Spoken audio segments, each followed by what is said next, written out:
Welcome to the Big Unlock podcast, where we discuss digital transformation and emerging technologies in healthcare.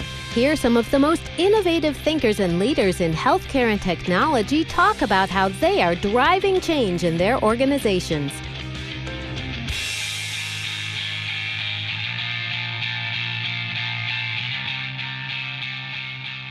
Hello again, everyone, and welcome back to my podcast. This is Patty. It's a very special occasion for us today. It's our 25th episode, and it's my great privilege and honor to introduce my guest for today, Ed Marx, CIO of Cleveland Clinic. Ed, I want to start by mentioning you were our very first guest on this podcast. I greatly appreciate your support. Welcome back. Thank you, and I'm honored to be back and to have been your first. I've enjoyed. I think I've listened to most of those 25, and I think it's an excellent resource for other leaders. Thank you very much. It's very kind of you. So, Ed, I wanted to start with this. You've had two major health events in the past 12 months or so. You've blogged about both events in an extraordinarily candid way. Would you care to tell our listeners a little bit about what you went through? Yeah, it was very strange. Both of them were surprises. If people know much about me, I'm pretty healthy individual and undergo a lot of routine testing just because I want to stay at the top of my game. My coaches make me do so, and my wife certainly makes me do so. And, in March of 2018, I underwent an executive physical. And for those who've ever had one, it's pretty much an all-day affair where it's very intensive physical as opposed to, a 30-minute physical you might have with a provider. Typically, this is all day long with multiple providers doing multiple tests. And out of that, they're like, Ed, you're in the top 1% in your age group in terms of health. And so, it's surprising that next month I'm in a race. I race for a pretty distinguished team, and I was in the national championships, and I had this pressure in my chest, just as I'd always read about or heard about, signifying a heart attack. And I was like, no, there's no way I could have a heart attack. I'm too healthy. And I was able to keep running, and I did a lot of, just for the sake of time, I won't go into all the details. And so I kept running, and which was somewhat foolish, but somewhat saved my life. And I reached the finish line, made the team, and checked myself into the medical tent where, using technology, they figured out pretty quickly I was having an LAD, or what's called the widowmaker heart attack, pretty much instant death.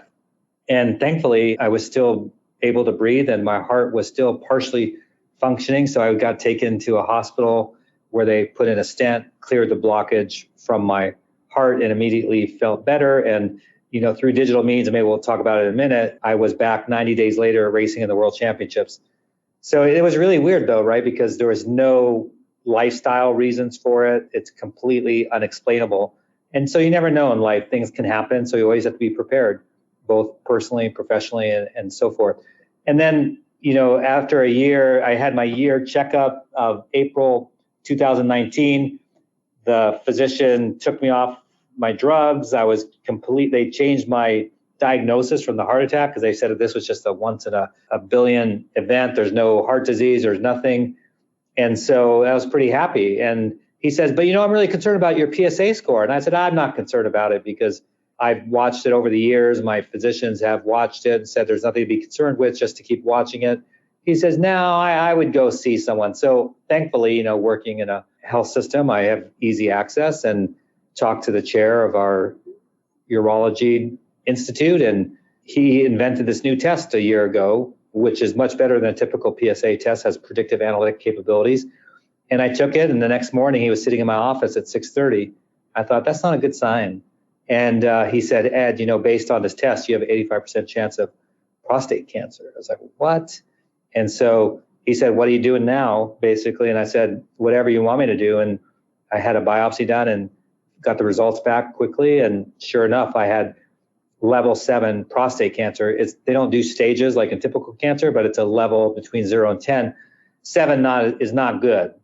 If you have below 7, you can do other treatments, but 7, if you want to be sure and get rid of the cancer, you get prostatectomy. And that's what I ended up doing. And thankfully, A couple of days later, we were notified I was completely cancer-free. Oftentimes, you still have to undergo radiation and chemo, but because of the radical prostatectomy and the lab work around that, I was completely healed. So it took a little while, a few weeks, to get back into the normal swing of things, but I'm back running and racing, have had 3 races this month already, and ready to compete. So it's been weird, but I learned a lot through this. Wow, that is some story. And firstly, I want to thank you for sharing that with us. It's so personal.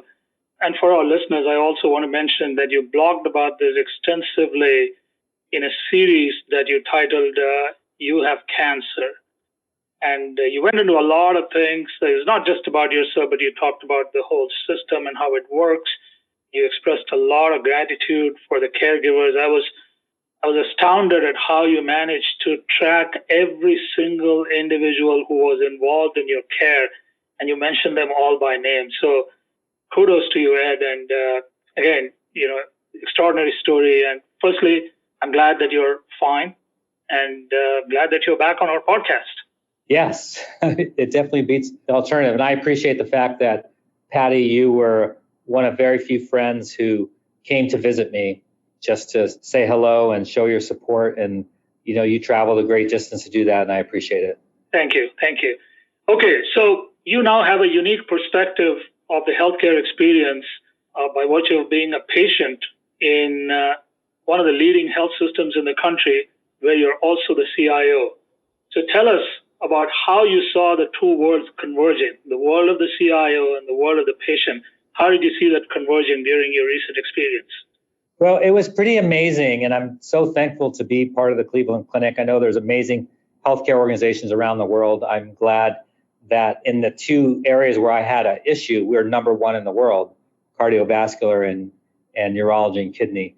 And so I was very fortunate in that regard. So, in the first one, it really doubled down on my passion for digital technologies and how we can impact people's lives in a positive way, the quality of life, as well as saving people's lives through digital. And so I became the things that I was an evangelist of, I became a patient of, and that's digital. So in the heart attack example, we had a little cardia device, attach it to the iPhone, and immediately had an EKG reading.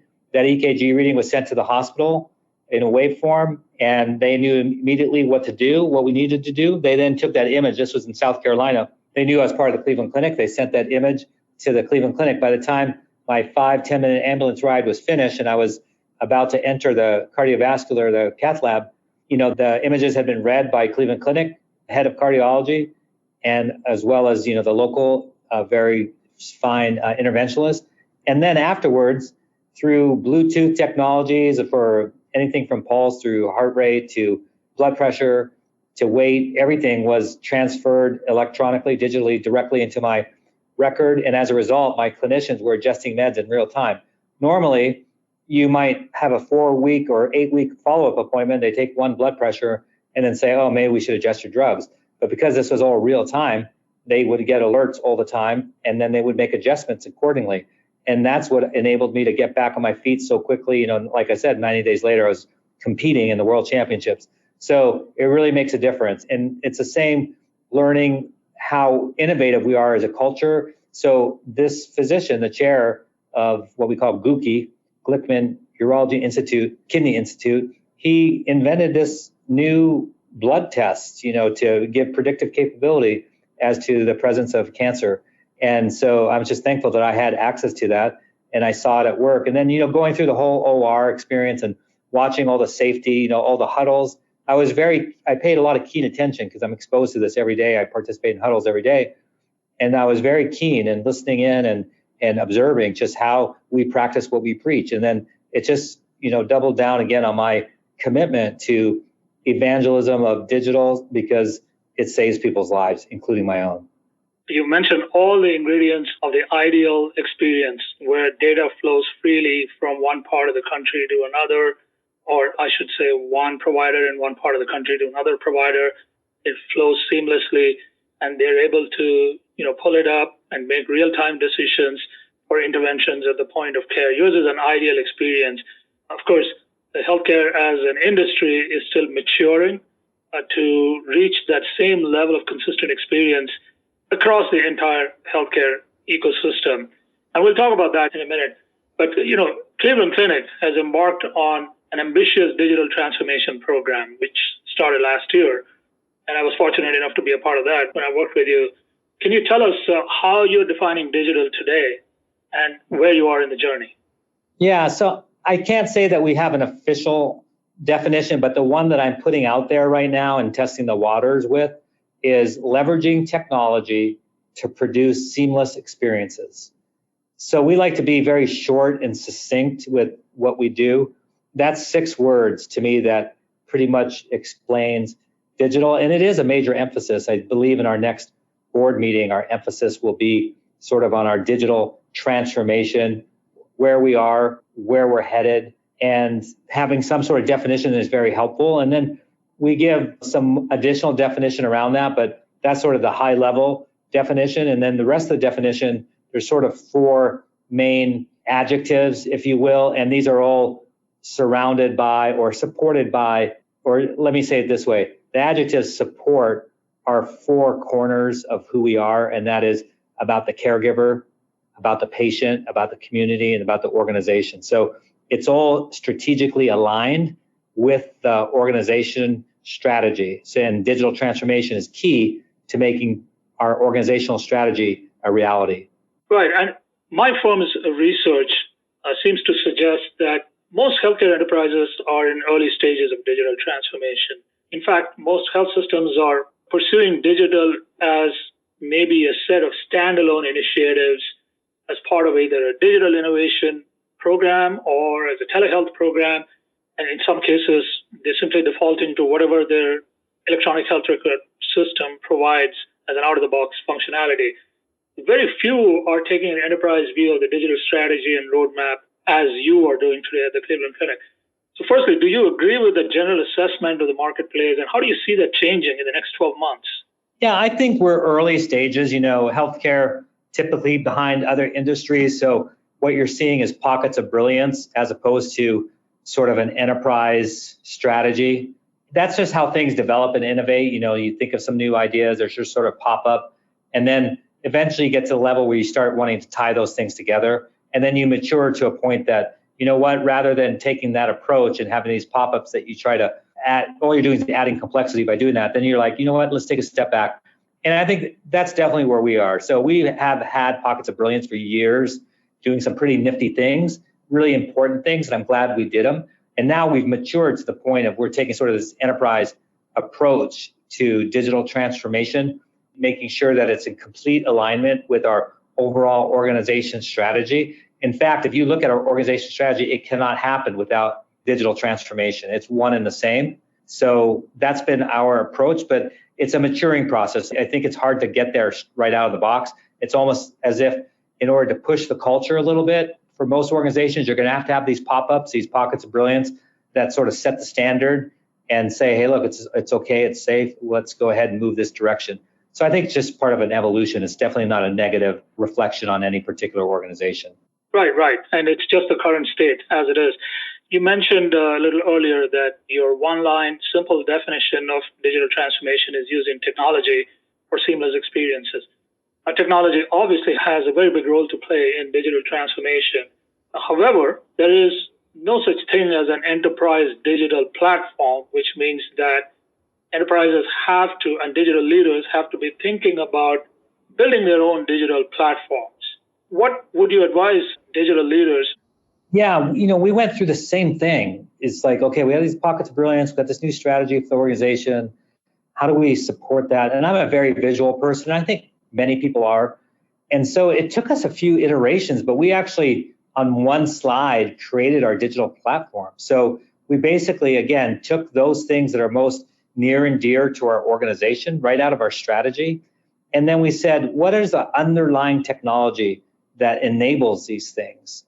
And so we identified those things. And then we even added some of our, I'll call them vendor/partners to them that are providing some of those support areas for us. And then we could say, look, we actually have a platform. And, then people get more engaged because they can look at the platform and it makes it more real. And then they can help make it better. We always talk about how we iterate on things. And so we went through a process of iteration and making it better. And so we have a pretty robust platform now. So when someone says, hey, what is your digital platform? I can actually show them a digital platform, and it's aligned with our organization. And it helps my peers, right? Because oftentimes they'll be tempted to go run off after a specific technology. And I'm like, hey, wait, let's look at our digital platform and see how that fits in. How does that fit into virtual health? How does that fit into experience and engagement? And these are the different objectives for each of those. And here are the primary vendor partners that we're working with. And so it's a very helpful tool. And so would you say you're pretty much complete in that process, or are you still putting some pieces in as part of your digital platform today? Yeah, one is too small a number for greatness. You can't go this alone. This is not a solo trip. I think in the past, you could do things by yourself, but not today. And it depends on your organization too, right? We're a global organization. So we need a global partner to help us. And so we've identified a small handful of potential global partners. And so when you look at our digital platform, there's probably out of, I want to say, 30 sub-components of our digital platform, 20 of them will probably be filled by a single partner.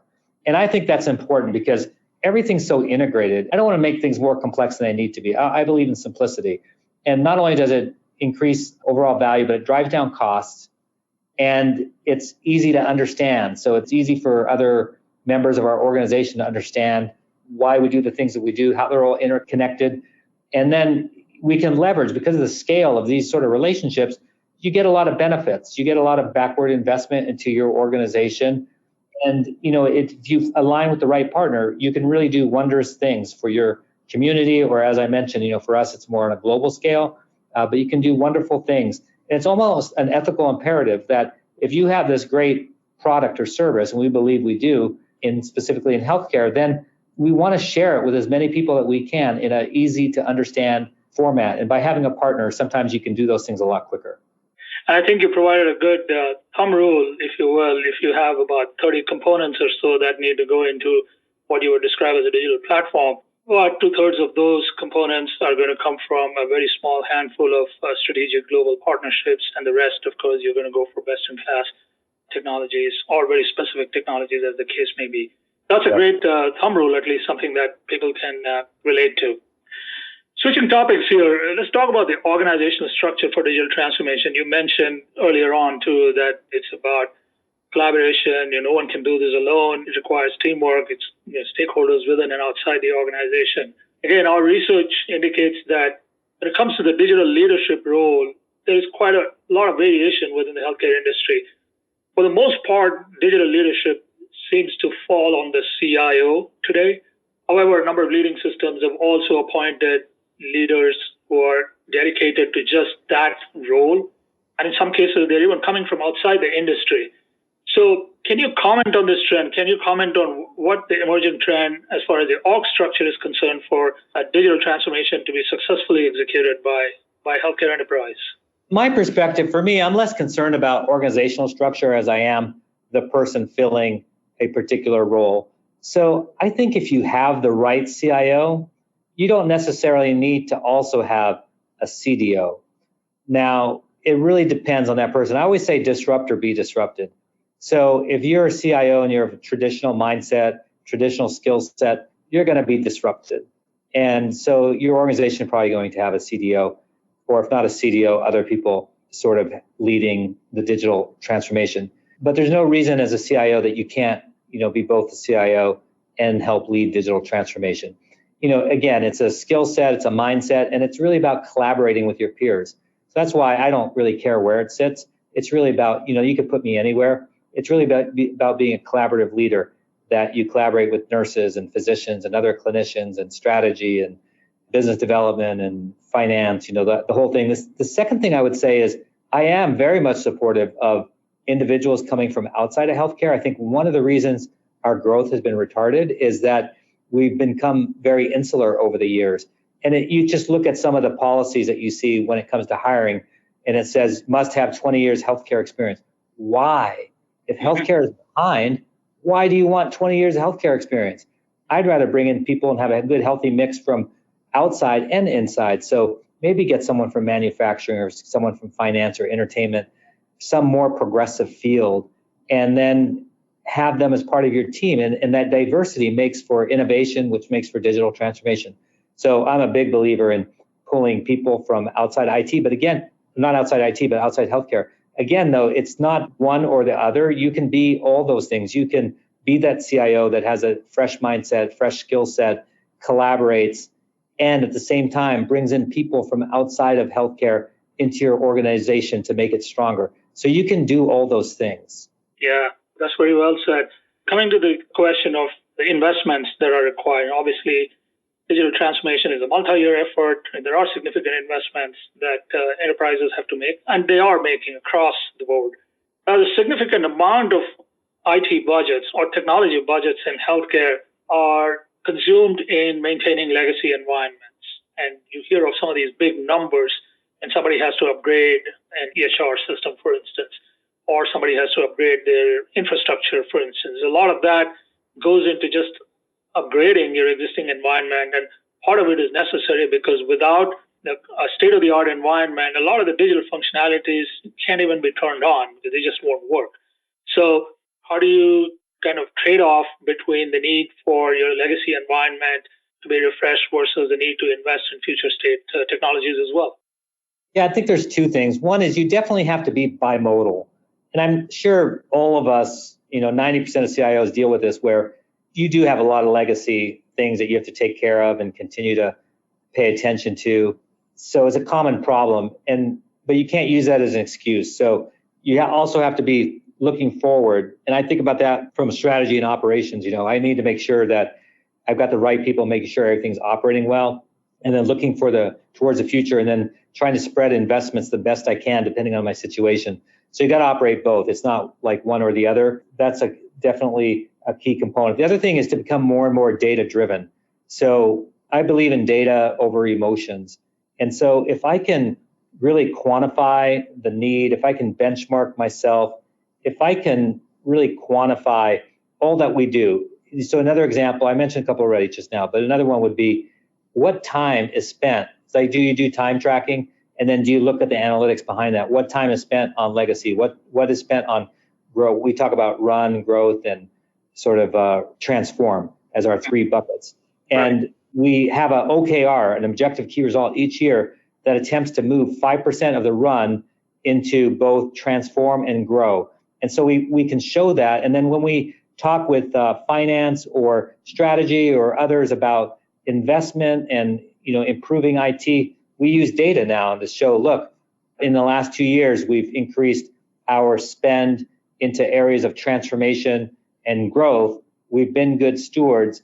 Give us more, and we'll continue to make that transformation. But if we didn't have data, and it just did it based on philosophy or our ability to argument in the moment, we'd be in a big trouble. So both being bimodal and then being data-driven helps to overcome that. Right. One question that's come up, and I'm sure you've had this come up to you as well. Cleveland Clinic is a big organization. You have a lot of budgets. You're able to make a lot of investments. You have the luxury of taking a longer-term view. But if you're the CIO or a leader of a smaller regional system or community hospital somewhere, it's a matter of survival on a day-to-day basis because of the nature of the marketplace today. What's your advice for them? What would you say to them if they say, look, this can work for the Cleveland Clinic, doesn't necessarily have to work for us because we're in a very, very different place? Well, two things. One is I would challenge that assumption. Now, I have worked in community hospitals previously. It has been a few years, so I admit that fully. But I think it's just scale. So while I may have more resources today than I did 20 years ago working in a small community hospital, by percentage, I bet it's the same. So by numbers of FTE, for instance, it's much more. But in terms of number of FTE compared to overall number of FTE for the organization, I bet the percentage is pretty close. And I always talk about innovate where you are, scrappy innovation. You do what you can. You can carve out, you'll figure out ways to carve out some dollars to do some transformational things.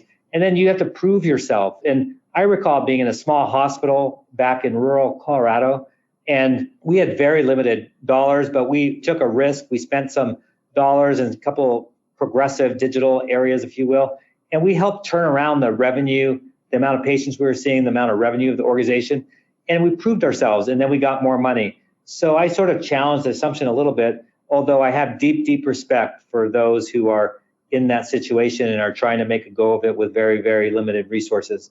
So there's no doubt that that is another challenge. I think that what we're seeing, though, Patty, is a lot of M&A, and I think people are realizing the days of one-off hospitals, today's environment, given government reimbursement and where healthcare is headed, is a very, very difficult task. And so you're seeing a lot of hospitals, and we've purchased a few of those that are more rural, that by themselves, there's no way they could compete. And so by becoming part of a larger, more robust health system, it's not only great for the community and the caregivers that work there, but also the patients. Yeah. No, I think that is true. And also, I think the good news is that there is a recognition that some of these capabilities that you have to invest in for a digital future are really critical for the survival of the organization. And it's not just M&A, but even in terms of the strategic priorities at the highest levels in the organization, I think there is some recognition that we have to make the investments for the future. It just can't be business as usual. It's not sustainable, especially as we shift from a fee-for-service to a capitated model or a value-based care. Yeah. So switching topics again, I want to go back to the question of, you mentioned about leadership and the pool, the people who come from the outside or whether they are from the inside, the kind of capabilities, the kind of mindset and attitudes they need to have to be successful in a collaborative environment. Now, obviously, digital transformation is not going to mean the same thing for everyone in your organization, and many of your current talent pool will have to reskill themselves, maybe with assistance from the organization. How are you looking at this maybe 3-5 years out? You know that the technology landscape is going to look very, very different from what it is today. The business landscape and the modes of engagement with the patient, the modes of engagement between caregivers is also going to look very different. What do you see as the strategic imperative for your team and your talent pool in order to be prepared and to transition seamlessly into the future? Yeah, the first one, and I know this isn't going to surprise you, but it might surprise others. My focus is really on passion. And does the individual have passion of any sort, and service passion in particular? And then are they empathetic?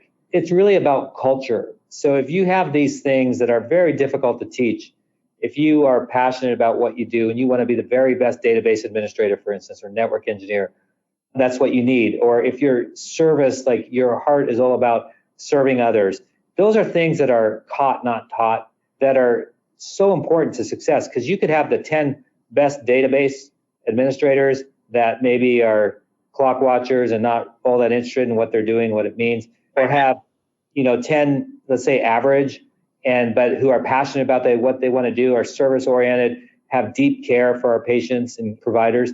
They will outperform every time the others. So we really look a lot to that. But the other things that we do is we provide enormous amount of training.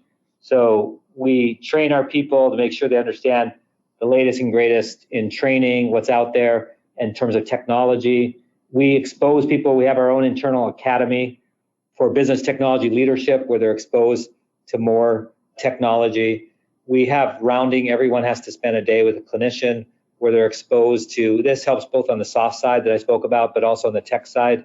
They're exposed to technology where we are, and sometimes that helps create new ideas for technology and what else we can do to make patients' lives better, our caregivers' lives better, outcomes better, those sorts of things. And then hiring, as we talked about, hiring some team from the outside, from other industries, has proven effective. So I recall, we were trying to stand up enterprise analytics before it was as common as it is today. We knew payers were well ahead of providers at the time, so we hired the analytic leadership from a payer, and they set us on our proper direction very quickly.